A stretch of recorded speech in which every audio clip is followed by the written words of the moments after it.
दोस्तों, डायबिटीज़ इंसानों में होने वाली एक काफ़ी कॉमन डिजीज़ है। आज हम लोग बात करने वाले हैं कि ये डायबिटीज़ किस तरीके से होता है। क्या डायबिटीज़ सिर्फ मोटे लोगों को हो सकता है? क्या चीनी खाने से सच में डायबिटीज़ होता है? डायबिटीज़ से बचने का क्या उपाय है? और अंतिम में हम जानेंगे क्या हम बिना इंसुलिन का इंजेक्शन लिए डायबिटीज़ को ठीक कर सकते हैं। तो दोस्तों, मज़ा आने वाला है इस वीडियो में, आप बने रहिएगा लास्ट तक हमारे साथ। तो स्टार्ट करते हैं बिना किसी देरी के। तो दोस्तों, आप सभी ने क्लास 10th में ज़रूर ये पढ़ा होगा या क्लास 10th से पहले भी आपने ये ज़रूर पढ़ा होगा कि हमारे डाइजेस्टिव सिस्टम में एक हेटेरोक्राइन ग्लैंड होता है जिसको हम लोग बोलते हैं पेनक्रियाज। दोस्तों, मैं आपको बताना चाहता हूँ कि हेटेरोक्राइन ग्लैंड का क्या मतलब होता है। हमारे बॉडी में बहुत सारे ऐसा ऑर्गन्स है जो हार्मोन बनाते हैं, उसे हम लोग एंडोक्राइन ग्लैंड्स बोलते हैं। और हमारे बॉडी में बहुत सारे ऐसे भी ऑर्गन्स है जो हार्मोन्स नहीं बनाते हैं, वो डाइजेस्टिव एंजाइम्स बनाते हैं, उसे हम लोग एक्सोक्राइन ग्लैंड्स बोलते हैं। लेकिन दोस्तों, हमारे बॉडी में कुछ ऐसे भी ऑर्गन्स है जो डाइजेस्टिव एंजाइम्स भी बनाते हैं और हार्मोन्स भी बनाते हैं, यानी कि वैसे ऑर्गन जो एक्सोक्राइन की तरह भी काम करता है और एंडोक्राइन की तरह भी काम करता है, उसको हम लोग हेटेरोक्राइन या मिक्स्ड ग्लैंड बोलते हैं। और हमारा पेनक्रियाज भी एक मिक्स्ड ग्लैंड है जो डाइजेस्टिव एंजाइम भी बनाता है और उसके साथ साथ हार्मोन्स भी बनाते हैं। और उसी हार्मोन्स में से एक हार्मोन्स का नाम होता है इंसुलिन, जो पेनक्रियाज के बीटा सेल के द्वारा बनाया जाता है। दोस्तों, आपको इतना ज़रूर पता होगा कि पेनक्रियाज में 4 प्रकार के सेल होते हैं, यानी कि पेनक्रियाज का जो एंडोक्राइन पार्ट है वो 4 प्रकार के सेल से बना होता है। Alpha cell, beta cell, delta cell और PP cell.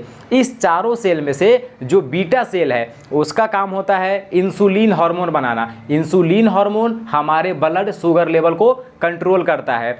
Insulin hormone blood में मौजूद ग्लूकोज को सेल तक पहुंचने में मदद करता है। लेकिन दोस्तों, क्या होगा यदि हमारा पेनक्रियाज इंसुलिन बनाना बंद कर दे? यदि किसी कारणवश हमारे पेनक्रियाज का जो बीटा सेल है अगर वो इंसुलिन बनाना बंद करता है, तब क्या होगा? या दोस्तों, आप ऐसे समझो कि मान लो कि हमारा जो पेनक्रियाज का बीटा सेल है वो इंसुलिन तो बना रहा है, लेकिन हमारा बॉडी सेल्स उस इंसुलिन हार्मोन का यूज़ नहीं कर पा रहा है, तब क्या होगा? यानी कि हमारे पास 2 कंडीशंस हो गए। पहला कि हमारा जो पेनक्रियाज है वह सफिशिएंट अमाउंट में इंसुलिन नहीं बना रहा है, और दूसरा क्या है? दूसरा, पेनक्रियाज सफिशिएंट अमाउंट में इंसुलिन बना तो रहा है लेकिन हमारे बॉडी का जो सेल्स है वह इंसुलिन हार्मोन का यूज़ नहीं कर पा रहा है।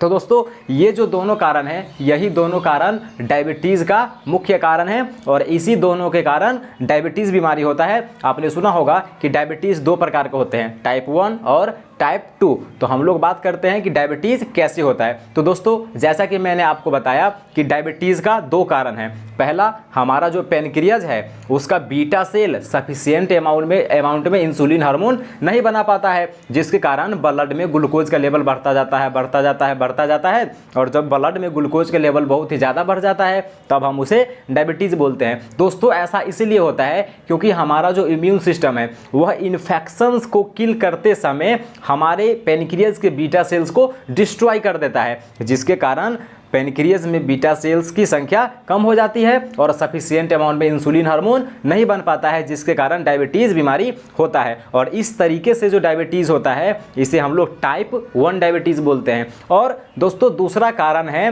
कि पेनक्रियाज का बीटा सेल सफिशिएंट अमाउंट में इंसुलिन बना तो रहा है लेकिन हमारा सेल उसे सही मात्रा में इस्तेमाल नहीं कर पा रहा है।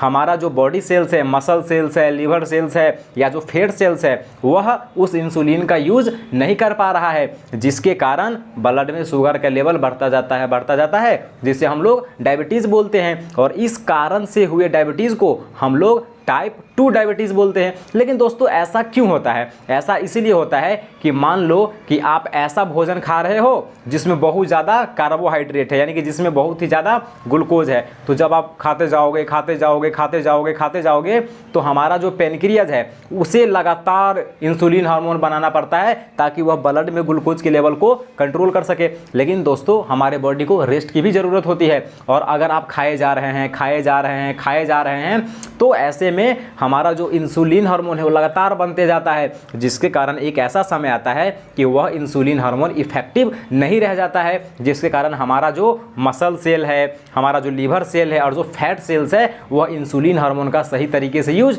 नहीं कर पाता है, जिसके कारण डायबिटीज़ बीमारी होती है। दोस्तों इस कंडीशन को हम लोग इंसुलिन रेसिस्टेंस बोलते हैं। इंसुलिन रेसिस्टेंस भी डायबिटीज़ 2 का रीज़न है। तो दोस्तों अब हमारे पास सवाल आता है कि क्या मोटे लोगों को ही डायबिटीज़ होता है? तो बिल्कुल ऐसा नहीं है। अगर आप पतले हैं तो ऐसा बिल्कुल नहीं सोचिएगा कि आपको डायबिटीज़ नहीं हो सकता है। डायबिटीज़ किसी को भी हो सकता है, क्योंकि डायबिटीज़ होने का कारण क्या है? डायबिटीज़ होने का 2 कारण है। पहला कि इंसुलिन हार्मोन नहीं बन पा रहा है सफिशिएंट अमाउंट में। और इंसुलिन हार्मोन क्यों नहीं बन पा रहा है? क्योंकि हमारे इम्यून सिस्टम ने इन्फेक्शन को मारने के समय उन्होंने बीटा सेल को डिस्ट्रॉय कर दिया। तो इस घटना के कारण डायबिटीज़ हो रहा है। और इस घटना को आप कितने मोटे हैं, कितने पतले हैं, इस बात से कोई फर्क नहीं पड़ता है।